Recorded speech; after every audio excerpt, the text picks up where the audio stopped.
সূরা আলী ইমরানের 190 নম্বর আয়াতে আল্লাহ তাআলা বলেছেন, যারা আকাশ বাতাস পৃথিবীর সৃষ্টি নিয়ে চিন্তা করে এবং সর্ব অবস্থায় আল্লাহ তাআলার জিকির করে, ওয়া ইয়াতাফাক্কারুনা ফি খালকিস সামাওয়াতি ওয়াল আরদ, এবং তারা তাফাক্কুর করে, ক্রিটিক্যাল থিংকিং করে, এবং তারা বলে মা খালাকতা হাযা বাতিলা, হে আল্লাহ তুমি অনর্থক কিছু সৃষ্টি করো নাই।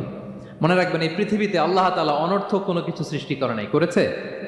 যেটাই সৃষ্টি করেছে এটা এর মধ্যে মানব কল্যাণ আছে না নাই?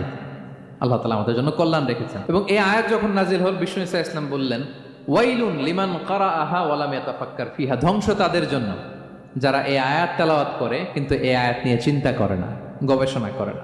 এবং কোরআনের বিভিন্ন আয়াতে আল্লাহ তাআলা বিষ্ণুনবীকে বলেছেন, নবী হে, আপনি আপনার উম্মতদেরকে নবীদের ঘটনা শোনান। কোরআনের 3 ভাগের 1 ভাগ হচ্ছে ঘটনা। পুরো কোরআনের 3 ভাগের 1 ভাগ কি? ঘটনা, স্টোরি টেলিং। কারণ গল্প মানুষের মনে দাগ কাটে।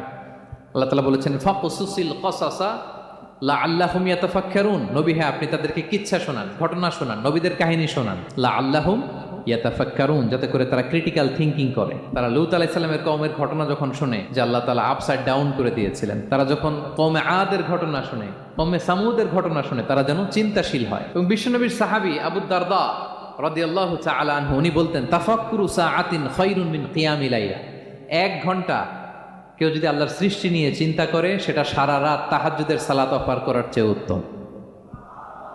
আমরা অনেকে মনে করি শুধু তাসবিহ পড়াই ইবাদত, জিকির করাই ইবাদত, শুধু কোরআন তেলাওয়াতই মনে হয় ইবাদত, শুধু কিয়ামুল লাইল করাই ইবাদত। কিন্তু বিশ্বনবীর সাহাবী, যিনি ইসলাম আমাদের চেয়ে ঢের বেশি বুঝেছেন, তিনি বলেন আল্লাহর এই সৃষ্টি শৈলী, এই সৃষ্টি নৈপুণ্য নিয়ে 1 ঘন্টা চিন্তা করা, ক্রিটিক্যাল থিংকিং করা, সারা রাত নফল তাহাজ্জুদের চেয়েও সেরা।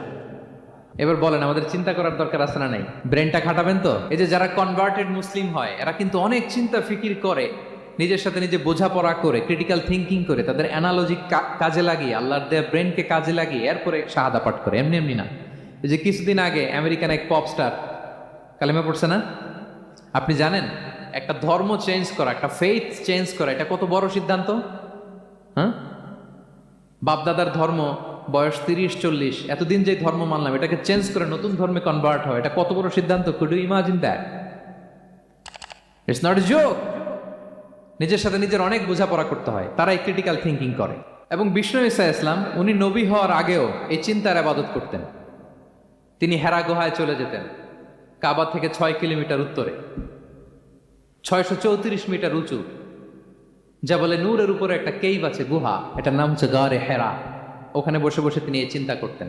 তার মানে নবী হওয়ার আগে বিশ্বনবীর ইবাদত ছিল চিন্তার ইবাদত। নবী হিসেবে অ্যাসাইন্ড হওয়ার আগে বিশ্বনবীর ইবাদত কি ছিল বলেন তো? নামাজ পড়া, কোরআন তেলাওয়াত করা।